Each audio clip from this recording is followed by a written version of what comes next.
நேயர்களுக்கு option cosmic Kovai Viswanathan அன்புடன் வணக்கம் தெரிவித்து வரவேற்கிறேன். இந்த வீடியோவில் நான் எந்த ஸ்டாக்கையும் வாங்கவோ விற்கவோ பரிந்துரை செய்யவில்லை. சில வலைதளங்கள் மற்றும் நியூஸ் மூலமாக கிடைக்கப்பட்ட படித்த செய்திகளை உங்களுக்கு பகிர்கிறேன். உங்களுக்கு பயனுள்ளதாக இருக்கும். அடிக்கடி இந்த மாதிரி மார்க்கெட் நியூஸ் அப்டேட்டு இந்த மாதிரி வீடியோவில் உங்களுக்கு போடுறது நான் ஒரு வழக்கம். நீங்கள் என்னுடைய சேனல் அப்டேட்டாக இருந்தீங்கன்னாக்கா சந்தேக செய்திகள் அவ்வப்பொழுது கிடைக்கக்கூடியதை உங்களுக்கு பகிர்வதை உங்களுக்கு பார்க்கவும், அதனால் மேற்கொண்டு உங்களுடைய வர்த்தகத்துக்கு அது உபயோகமாக இருக்கும் என்று நினைக்கிறேன். இது ஒரு தகவலின் நோக்கத்துக்காக மட்டும்தான் தெரிவிக்கப்படுகிறது.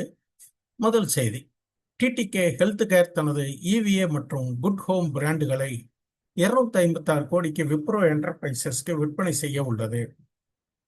2026 இந்த இரண்டு பிராண்டுகளும் 148 கோடி வருவாய் ஈட்டின. இது டிடிகேவின் மொத்த விற்பனையில் 17% வணிக கவனத்தை அதிகரிக்க இந்த முக்கிய முடிவு.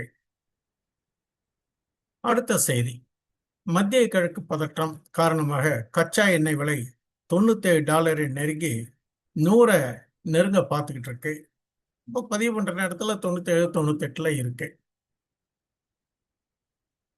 அமெரிக்கா ஈரான் மோதல் மற்றும் சிவப்பு கடல் தாக்குதல்கள் பிரெண்ட் கச்சா 6 வார உச்சத்தை தொட்டது. இந்திய ரூபாய் 96.49 நிலையாக இருந்தது. வெளிநாட்டு முதலீடு மற்றும் வங்கிகளின் டாலர் விற்பனை உதவியது. அடுத்தது, எமாமி பேப்பர் Q1 முடிவுகள். எமாமி பேப்பர் மில்ஸ் Q1 நிகர லாபம் 512% உயர்ந்து 38.6 கோடியை எட்டியது. வருவாய் வளர்ச்சி மற்றும் சிறந்த செயல்பாடே இதற்கு காரணம். 123.75 கோடி முன்னுரிமை பங்குகளை மீட்கவும் ஒப்புதல் அளிக்கப்பட்டது. இதனால் நிறுவனத்தின் நிதிநிலை மேலும் வலுவடைந்துள்ளதாக தகவல். அடுத்த தகவல், அதானி என்டர்பிரைசஸ் தனி பட்டியல் திட்டம். இப்படி ஒரு செய்தி இதுல வந்திருக்கு. அதானி என்டர்பிரைசஸ் சில வணிகங்களை பிரித்து தனித்தனியே பட்டியலிட ஆலோசித்து வருகிறது. எந்த பிரிவுகள் என்பது இன்னும் முடிவாகவில்லை. பங்குதாரர் மதிப்பை அதிகரிக்கவும் வணிக கவனத்தை மேம்படுத்தவும் இந்த ஸ்பின் ஆஃப் நடவடிக்கை எடுக்கப்படுகிறதாக ஒரு தகவல். அடுத்த தகவல், 4வது நாளாக இந்திய பங்கு சந்தை சரிந்தது. சென்செக்ஸ் 364 புள்ளிகள் குறைந்து 76,391 நிப்டி 127 புள்ளிகள் குறைந்தும் 23,870க்கும் கீழும் முடிந்தது. எண்ணெய் விலை உயர்வு, புவிசார் பதற்றம், பணவீக்க அச்சத்தால் முதலீட்டாளர்கள் சற்று எச்சரிக்கையாக உள்ளனர். அடுத்த செய்தி பாருங்க, இபிஎஸ் குறைந்தபட்ச ஊதியத்தை 1000 7,800 உயர்த்த மத்திய அரசு மறுப்பு. திட்டத்தின் நீண்டகால நிலைத்தன்மை மற்றும் சமூக பாதுகாப்பில் கவனம். 1995 திட்டத்திற்கு பதிலாக புதிய இபிஎஸ் 2026 கட்டமைப்பு வந்தது. குறைந்தபட்ச ஓய்வூதியம் மற்றும் கணக்கீடு மாறவில்லை என்று கிடைக்கப்பட்ட ஒரு தகவல். அடுத்த தகவல், மெர்சிடஸ் பென்ஸ் பற்றி. Mercedes Benz India AMG E53 hybrid 4 matic plus plug in hybrid காரை அறிமுகப்படுத்தியது. பர்ஃபார்மன்ஸ் பார்த்தீங்கன்னா 1.45 கோடி, ரேசிங் 1.48 கோடி. முன்பதிவு தொடங்கியது, உடனடி டெலிவரியும் உண்டு. AMG செயல்திறனுடன் நீண்ட EV ரேஞ்ச் மற்றும் சிறந்த எரிபொருள் திறன் கிடைக்கும் அப்படின்ற ஒரு செய்தி. அடுத்த செய்தி பார்ப்போம். அடுத்த செய்தி, நம்ம Nestle India.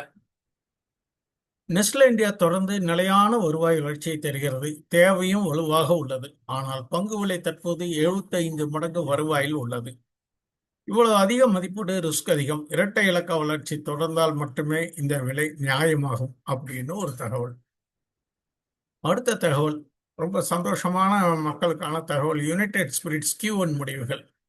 United spirits limited Q1 2026 முதல் காலாண்டில் தனி நிகர லாபம் 51.6% உயர்ந்து 391 கோடியை எட்டியது.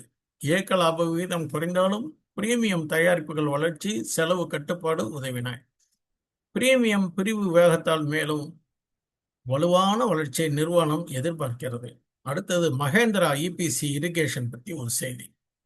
2027 முதல் காலாண்டில் வருவாய் 2,910% அதிகரித்து 136.8 கோடியை எட்டியது. நுண்ணீர் பாசன தேவை மற்றும் சிறந்த செயல்பாடே காரணம். நிறுவனம் லாபத்திற்கு திரும்பியுள்ளது. வலுவான ஆர்டர் பைப்லைன் உள்ளதால் வளர்ச்சி தொடரும் என மேலாண்மை நம்பிக்கை தெரிவித்துள்ளது. அடுத்த செய்தி, நம்ம ஆர்கே தமானி. அவர் ராதாகிருஷ்ணன் தமானியினுடைய Bright Star Investments 2027 April June காலாண்டில் சுந்தரம் ஃபைனான்ஸில் 2.37% பங்குகளை வாங்கியது. 26.3 லட்சம் பங்குகள். 4404.80. கடந்த ஆண்டு விற்ற அதே அளவு பங்குகளை மீண்டும் வாங்கியிருக்காரு. அவரது சொத்து மதிப்பு 1.8 லட்சம் கோடி. போர்ட்போலியோ மற்றும் சில்லறை வணிகத்தால் உயர்கிறது. இந்த மாதிரி பெரிய பிரமுகர்கள் வாங்குற பங்குகள் எப்போ வாங்குவாங்க, எப்போ விற்பாங்கன்னு தெரியாது. நாம் கொஞ்சம் அவங்க வாங்குறான்ட்டு நாம் வாங்கக்கூடாது. நம்மளுடைய டெக்னிக்கல் மற்றும் ஃபண்டமெண்டல்லாம் பார்த்துட்டு வாங்கணும். ஏன் அப்படி சொல்கிறேன்னு கேட்டிங்கன்னா, அவங்க எப்போ விற்பாங்கன்னு தெரியாது. விற்கிற போது ஸ்பீடாக நோஸ் டைவ் அடிக்கும் அந்த ஸ்டாக். அடுத்தது ஹெச்டிஎஃப்சி பற்றி ஒரு நியூஸுங்க, படித்தது உங்களுக்கு பகிர்றேன். அமெரிக்க சட்டமன்ற நிறுவனம் ஹெச்டிஎஃப்சி வங்கி மீது பத்திர சட்ட மீறல் குறித்து விசாரணை நடத்துகிறது. உள்கொடுப்பனவுகள் மற்றும் நிர்வாகம் தொடர்பான குற்றச்சாட்டுகளால் அமெரிக்காவில் பட்டியலிடப்பட்ட பங்குகள் வீழ்ச்சி அடைந்தன. முதலீட்டாளர்களுக்கு போதுமான வெளிப்படைத்தன்மை இருந்ததா என்பதை விசாரணை ஆராயும். ஹெச்டிஎஃப்சி வலுவான நிர்வாகத்தை உறுதிப்படுத்துகிறது. இப்படி ஒரு செய்தி படித்தோம். ரைட், அடுத்ததுங்க, இந்தியா பிபிபி மாதிரியில் ரூ. 14,567 கோடியில் 2ஆம் கட்ட மூலோபாய எண்ணெய் இருப்புகளை உருவாக்க உள்ளது. இதனுடைய டீட்டெயில்ஸ் இது ஒரு செய்தி வழியாக கிடைச்சது. முக்கிய விவரங்கள். என்ன திட்டம்? இந்தியா தனது மூலோபாய கச்சா எண்ணெய் இருப்பு திறனை அதிகரிக்கிறது. இது 2ஆம் கட்ட விரிவாக்கமாகும். செலவு இந்த திட்டத்திற்கு ரூ. 14,567 கோடி ஒதுக்கப்பட்டுள்ளது. இது பிபிபி, அதாவது அரசு தனியார் பங்கேற்பு மாதிரியில் செயல்படுத்தப்படும். சேமிப்பு பார்த்தீங்கன்னா மொத்தம் 6.5 மில்லியன் டன் கூடுதல் வணிக மூலோபாய கச்சா எண்ணெய் சேமிப்பு திறன் உருவாகும். இது எங்கே அப்படின்னு பார்த்தீங்கன்னா 2 இடங்களில் புதிய வசதிகள் அமைக்கப்படும். ஒன்று ஒடிசாவில் 4 மில்லியன் டன் திறன், இன்னொன்று கர்நாடகாவில் 2.5 மில்லியன் டன் திறன். இதுக்கு ஒப்புதல் என்ன பார்த்தீங்கன்னாக்கா, இந்த 2ஆம் கட்ட விரிவாக்கத்திற்கு ஜூலை 2022 ஒப்புதல் அளிக்கப்பட்டுள்ளதாக ஒரு தகவல். இது மாதிரி பல்வேறு செய்திகளை அவ்வப்பொழுது வணிக செய்திகள் மூலமாகவும் சில முன்னணி வர்த்தக தொலைக்காட்சி மூலமாக கிடைக்கப்பட்ட தகவலை நான் உங்களுக்கு பகிர்வதற்கு தயாராக இருப்போம். நீங்கள் இந்த சேனலை சப்ஸ்கிரைப் பண்ணுங்கள், ஷேர் பண்ணுங்கள், உங்கள் நண்பர்கள் உறவுகளுக்கும் பகிர்ந்தீங்கன்னாக்கா இது பயனுள்ளதாக இருக்கும். மீண்டும் அடுத்த பதிவில் சந்திப்போம். நன்றி, வணக்கம்.